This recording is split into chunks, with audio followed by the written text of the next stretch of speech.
नमस्कार दोस्तों, आप सभी लोगों का अपने इस चैनल में स्वागत करते हैं। दोस्तों, हम लोग एनसीईआरटी पैटर्न के इंटरमीडिएट के फिजिक्स के बारे में चर्चा कर रहे हैं और हम लोगों का चैप्टर फर्स्ट चल रहा है और चैप्टर का जो नाम है विद्युत आवेश एवं क्षेत्र वाले चैप्टर को हम लोग पढ़ रहे हैं। आपके कुछ वीडियो आपके पढ़े हुए हैं उस पर, तो आप उस वीडियो को देख लीजिएगा, क्योंकि जब तक शुरू से आप नहीं देखेंगे तब तक आपको अच्छे से समझ में नहीं आएगा। यदि आप शुरू से देखते हैं तो एकदम आसानी से और अच्छे से आपको समझ में आ जाएगा। तो आज के इस वीडियो में हम लोग पढ़ने वाले हैं विद्युत आवेश का इलेक्ट्रॉन सिद्धांत, यानी electron theory of electric charge, यानी इलेक्ट्रॉन सिद्धांत कहा किसको जाता है। देखिए, ये चीज जो है आप केमिस्ट्री में पढ़े होंगे। आपको हम एक यहाँ पे फिगर के माध्यम से समझा रहे हैं। फिगर देख लीजिए, फिगर के द्वारा आपको अच्छे से समझ में आ जाएगा। जितना भी ये पूरा परिभाषा लिखा गया है आपको उसी के द्वारा आपको समझ में आ जाएगा। अब यहाँ पे इलेक्ट्रॉन सिद्धांत क्या है, ये फिगर है आपका। इस फिगर से हम लोग समझते हैं आपका जो भी पदार्थ होता है, जितने भी आपके पदार्थ होते हैं वो सभी पदार्थ जो है परमाणुओं से मिलकर बना होता है। और जो भी आपके परमाणु हैं उन परमाणु के, ये आपका जो है आपका फिगर जो बना है परमाणु का है। और परमाणु के बीचों बीच जो है आपका क्या होता है, नाभिक होता है। इसको हम लोग नाभिक बोलते हैं। बीच वाला ये जो है आपका नाभिक है। और नाभिक जो है प्रोटॉन, ये पी जो है प्रोटॉन है और एन जो है न्यूट्रॉन से मिलकर बना है। प्रोटॉन पर जो है आपका धन आवेश होता है, आप लोग ये भी जानते हैं। और न्यूट्रॉन पे कोई आवेश नहीं होता, यानी कि न्यूट्रॉन जो है उदासीन होता है। तो इस तरह से यदि आपका देखा जाए तो ये नाभिक पे क्या होगा, धन आवेश, यानी प्रोटॉन पे धन आवेश, न्यूट्रॉन पे कोई आवेश नहीं। तो दोनों को यदि मिला दिया जाए तो मिलाने से ये प्राप्त होगा कि जो ये नाभिक है, ये नाभिक क्या है, धन आवेशित है। यानी आपका जो नाभिक है, आपसे ये भी सवाल छोटे छोटे पूछे जा सकते हैं कि नाभिक पे कौन सा आवेश होता है, तो नाभिक आपका धन आवेशित होता है, यानी कि नाभिक पे धन आवेश होता है। अब ये नाभिक के चारों तरफ जो ये इलेक्ट्रॉन है, इलेक्ट्रॉन को ई से प्रदर्शित किया जाता है। तो नाभिक के चारों तरफ आपके विभिन्न कक्षाओं में इलेक्ट्रॉन जो है चक्कर लगाता रहता है और इलेक्ट्रॉन पे जो है ऋण आवेश होता है। तो आपका यहाँ पे देखा जाए, पूरे परमाणु की बात किया जाए तो परमाणु में जो इलेक्ट्रॉन है उनकी जो संख्या है नाभिक में जो प्रोटॉन है उनकी संख्या के बराबर होता है। इस तरह से आपका जो परमाणु है उस परमाणु में धन आवेश तथा ऋण आवेश की जो मात्राएं हैं, जो मान है, वो आपका क्या है, बराबर है। इस प्रकार से हम लोगों का कुल परमाणु जो है आपका क्या होगा, उदासीन होता है। तो पूरा परमाणु आपका क्या होगा, जिसपे पूरे परमाणु की बात की जाए तो पूरे परमाणु पे कोई आवेश नहीं होता। क्यों नहीं होता है, क्योंकि जितनी मात्रा में आपके ये नाभिक के अंदर प्रोटॉन होता है प्लस उतनी ही मात्रा में नाभिक के बाहर आपका इलेक्ट्रॉन जो है विभिन्न कक्षाओं में चक्कर लगाते रहे। जैसे मान लीजिए नाभिक में 10 प्रोटॉन है तो नाभिक के बाहर यानी कि आपके 10 इलेक्ट्रॉन भी होते हैं। तो इस तरह से ये जो पूरा परमाणु है, इन पूरे परमाणु की बात किया जाए तो परमाणु पे कोई आवेश नहीं होगा। क्यों नहीं होगा, क्योंकि 10 प्रोटॉन है और मान लीजिए 10 न्यूट्रॉन है, तो 10 प्लस और 10 माइनस मिलके एक दूसरे के मान को निरस्त कर देगा। तो इस वजह से इस पर कोई आवेश नहीं होगा। यही आपका इलेक्ट्रॉन सिद्धांत है और यही चीज जो है आपके यहाँ पे परिभाषा के रूप में लिखे गए हैं। अब ये यहाँ समझ लेते हैं। लिखा गया कि इस सिद्धांत के अनुसार प्रत्येक पदार्थ परमाणुओं से मिलकर बना है। प्रत्येक परमाणु में एक बीच का भारी नाभिक होता है। नाभिक प्रोटॉन व न्यूट्रॉन से मिलकर बना होता है। प्रोटॉन पर धन आवेश, जबकि न्यूट्रॉन उदासीन होता है या आपका न्यूट्रॉन आवेशहीन होता है। इस प्रकार नाभिक धन आवेशित होता है। नाभिक के नाभिक के चारों ओर विभिन्न कक्षाओं में इलेक्ट्रॉन चक्कर लगाता रहता है। इलेक्ट्रॉन ऋण आवेशित होता है। परमाणु में इलेक्ट्रॉनों की संख्या नाभिक के प्रोटॉनों की संख्या के बराबर होता है। अतः परमाणु में धन आवेश तथा ऋण आवेश की मात्रा बराबर होती है। इस तरह से आपका कुल परमाणु जो है उदासीन होता है। तो ये हम लोग का इलेक्ट्रॉन सिद्धांत हो गया। अब हम लोग चर्चा करने वाले हैं विद्युत आवेश की निश्चरता, यानी इनवेरिएंस ऑफ इलेक्ट्रिक चार्ज, यानी विद्युत आवेश की निश्चरता क्या होता है। निश्चरता का मतलब निश्चित कर सकते हैं, यानी कि विद्युत आवेश का मान जो होगा वही मान आपका हमेशा रहेगा। आपका यहाँ पे जो आवेश होगा वह कितना भी आपका गति कराया जाए, उस गति से आपका कोई मतलब नहीं होगा। यानी कि आपका जो आवेश है वह आपका गति की अवस्था में हो या स्थिर अवस्था में हो, दोनों कंडीशन में आपका जो आवेश का मान है वो आपका बराबर होगा। तो इसी गुण को ही कहा जाता है निश्चरता।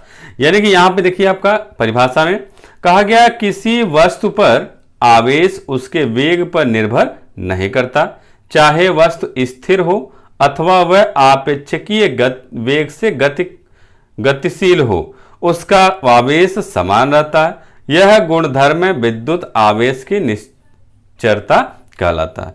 यानी इसके कहने का मतलब जो आपका वस्तु का आवेश, यानी किसी वस्तु पे जो आवेश होता है वह आवेश उसके वेग पे नहीं डिपेंड करता।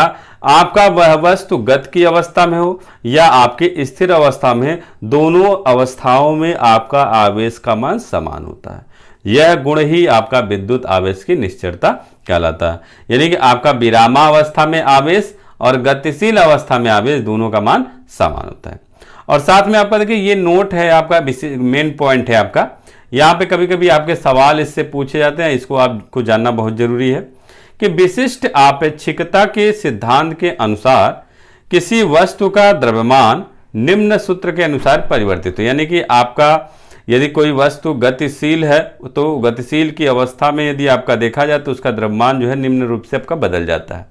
आपका उसका फार्मूला क्या हो जाएगा, स्मॉल m बराबर m0 बटे √1 माइनस v स्क्वायर बटे सी स्क्वायर। ये आपका माध्यम का वेग है और ये निर्वात अथवा y में इसका वेग है। तो यहाँ पे देखिए आपका जहां आपका m बराबर क्या है, स्मॉल m जो है गतिशील अवस्था में वस्तु का द्रव्यमान है और m0 जो है विराम अवस्था में वस्तु का द्रव्यमान है, और v आपका क्या है वस्तु का वेग है, और c क्या है निर्वात में प्रकाश की चाल है। और इसका मान आपको पता है, इसका मान होता है 3 × 10⁸ मीटर प्रति सेकंड। ये आपका निर्वात में प्रकाश की चाल का मान होता है। तो आपका मान लीजिए इस पे कहीं क्वेश्चन पूछे तो भी आप इस क्वेश्चन को ऐसे सॉल्व कर सकते हैं, तो आप ऐसे करिएगा।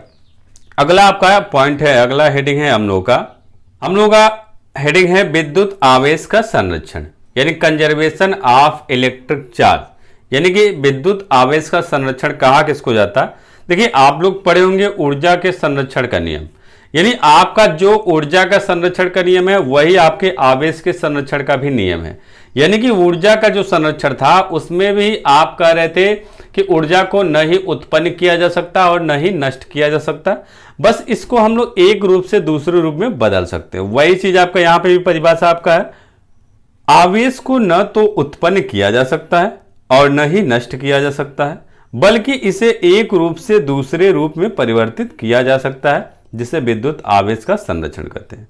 यानी जैसे आपका ऊर्जा का संरक्षण वही आपका आवेश का संरक्षण है। यानी आवेश को न ही आप उत्पन्न कर सकते हैं न ही उसको आप नष्ट कर सकते हैं, बस आप क्या कर सकते हैं एक रूप से दूसरे रूप में आपको परिवर्तित कर सकते हैं, और इसी को हम लोग विद्युत आवेश का संरक्षण कहते हैं।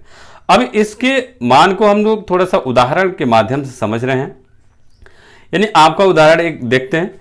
आपका यहाँ पे क्या है, एक इलेक्ट्रॉन है तथा एक पॉजिट्रॉन है। आपका इलेक्ट्रॉन पे आपको पता है माइनस चार्ज होता है और पॉजिट्रॉन पे आपका प्लस चार्ज होता है। यानी जितनी मात्रा में इलेक्ट्रॉन पे चार्ज होता है उतनी मात्रा में पॉजिट्रॉन पे भी आपका पॉजिटिव चार्ज होता है।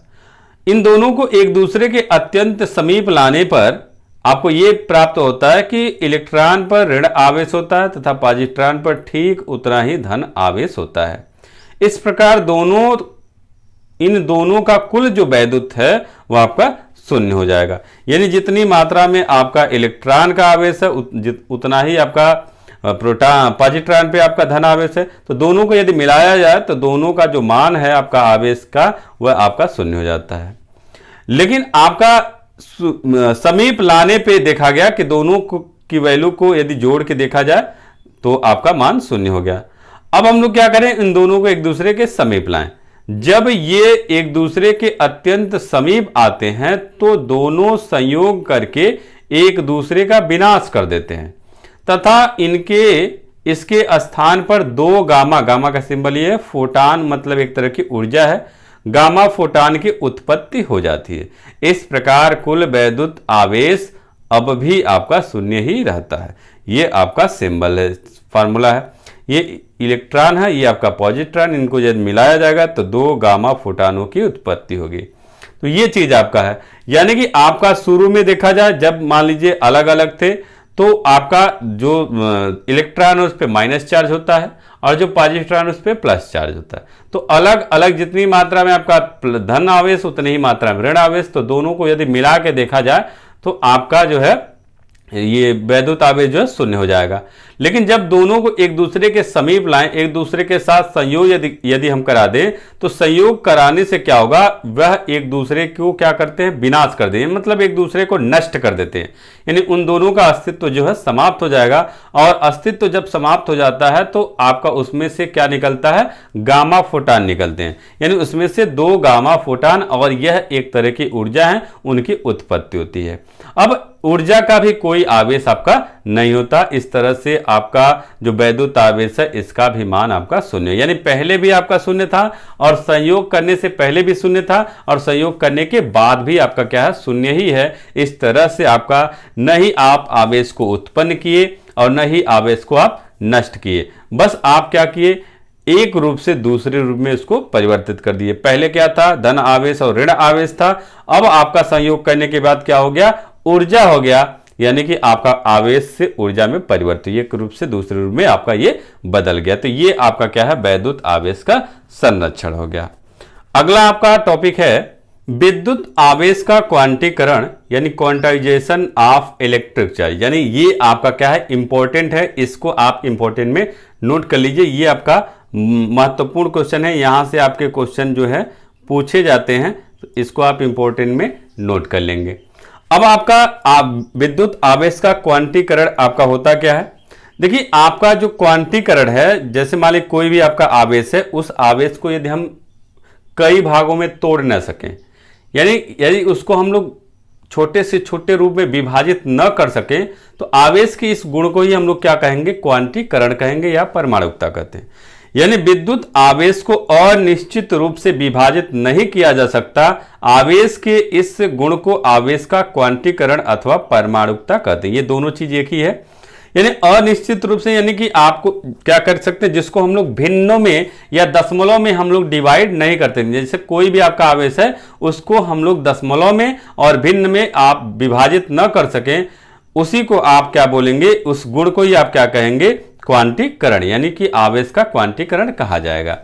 और आवेश की जो सबसे छोटी से छोटी इकाई होती है वो आपका स्मॉल ई होता है, इससे छोटा आपका नहीं हो सकता, यानी कि आप उसको E/2 या 2E/2 या E/3 के रूप में आप इसको तोड़ नहीं सकते। अब यदि तोड़ भी देते हैं, यदि मान लीजिए E/2 के रूप में या 2E/2 के रूप में यदि इसको तोड़ देते हैं तो वह आपका क्वार्क कहा जाता है, यानी कि क्वार्क ही आपका जो है उसको सबसे छोटे रूप में तोड़ सकते हैं, यानी E/3 के रूप में डिवाइड कर सकते हैं, तो उसको हम लोग क्वार्क बोलते हैं, लेकिन वो आपका आवेश में नहीं आता। आवेश जो होता है आप उसको डिवाइड नहीं कर सकते, वह आपका रहेगा तो हमेशा गुणज में रहेगा, पूर्ण गुणज में, यानी कि आपका हमेशा कोई पूर्णांक में ही रहेगा, चाहे मान लीजिए 1 ई हो, 2 ई हो, 3 ई हो, 4 ई हो, प्लस में हो या माइनस में, कुछ भी हो सकता है, यानी पूर्णांक में ही रहेगा, यानी अनिश्चित रूप से वो विभाजित नहीं होगा, रहेगा तो पूर्ण गुणज में रहेगा, नहीं तो नहीं रहेगा। तो इस गुण को ही आप क्या कहेंगे, आवेश का क्वांटीकरण कहेंगे। और ये जो आपका स्मॉल ई है वह आपका इसको स्मॉल ई को मूल आवेश कहते हैं। मान लीजिए बाई चांस आपसे पूछ दिया जाए मूल आवेश क्या है, तो मूल आवेश जो है आवेश की छोटी से छोटी इकाई होती है और इसका जो मान है 1.6 × 10⁻⁻19 कूलाम होता है। यानी कि जब आपको क्वेश्चन सॉल्व करने को मिलेगा तो उस क्वेश्चन में ये ई का मान आपको कहीं नहीं दिया जाएगा, लेकिन आपको खुद से रखना होगा बार बार मान, यानी कहीं पे भी ई है तो उस ई का मान 1.6 × 10⁻⁻19 कूलाम आपको ले लेना है। अब उस ई के सामने आपका जो भी अंक हो, 2 अंक, 3 अंक, 4 अंक, कुछ भी लिखा हो, तो उसमें क्या करेंगे, उतने का गुणा करके आप उसके मान को निकाल सकते हैं। अब ये कुछ प्राकृतिक मूल आपके कण हैं, उनके आवेश जो है निम्न प्रकार हैं। जैसे मान लीजिए इलेक्ट्रॉन का आवेश हो तो इलेक्ट्रॉन का आवेश क्या होता है, -e है, तो -1.6 × 10 के बाद माने ई की जगह आप क्या लिख सकते हैं, ये वाला मान लिख सकते हैं। प्रोटॉन का जो आवेश है +e है, तो प्रोटॉन का भी वही हो जाएगा, लेकिन आगे क्या हो जाएगा, प्लस, यानी इलेक्ट्रॉन का जो आवेश माइनस में और उतना ही आपका प्रोटॉन का प्लस में होता है। अब आपका अल्फा कण कहिए या हीलियम कण कहिए, तो हीलियम का जो आवेश होता है प्लस 2e, यानी दो इसी जो आपका आवेश है यानी प्रोटॉन का जो आवेश है उस प्रोटॉन के दुगुने के बराबर आपका हीलियम का आवेश होता है। तो इस तरह से जितना भी आपका पूछे वो आप निकाल सकते हैं। अब ये जो आवेश का क्वांटीकरण है, इस क्वांटीकरण की जो खोज है वह आपका रॉबर्ट ए मिल्कन ने किया था इसकी खोज। तो ये इनके खोज करता है। तो मान लीजिए बाई चांस ये तो नहीं, मान लीजिए कभी कभी आपसे पूछा भी जा सकता है कि आवेश के क्वांटीकरण की खोजकर्ता कौन है, तो रॉबर्ट ए मिल्कन है। तो इस तरह से ये हम लोग का क्वांटीकरण खत्म हो गया। और इस क्वांटीकरण को आप अच्छे से तैयार कर लीजिएगा, क्योंकि आपका ये छोटा सा एक ही लाइन का परिभाषा लेकिन बहुत अधिकांश आपके बार बार पूछे जाते हैं और इनके जो मान हैं इन मानों को भी आपके सवालों में मिलेंगे, रखना होगा मान को। तो मेन चीज आपका स्मॉल ई क्या है, उसका मान क्या है, ये आपको जानना बहुत जरूरी है। इलेक्ट्रॉन का आवेश का मान कितना है, प्रोटॉन का आवेश, हीलियम का, तो ये आपको क्वेश्चन में नहीं दिया जाएगा लेकिन आपको खुद से ये रखना होगा, तो ये ध्यान रखिएगा। तो उम्मीद है आप समझ गए होंगे, और समझ गए होंगे तो यदि आपको हमारा ये वीडियो अच्छा लगा हो तो लाइक कर दीजिएगा, शेयर कर दीजिएगा और चैनल को सब्सक्राइब भी कर लीजिएगा। तो बस आज के इस वीडियो में इतना ही, अगले वीडियो में फिर से मुलाकात होगा, तब तक के लिए अनुमति चाहते हैं। नमस्कार दोस्तों।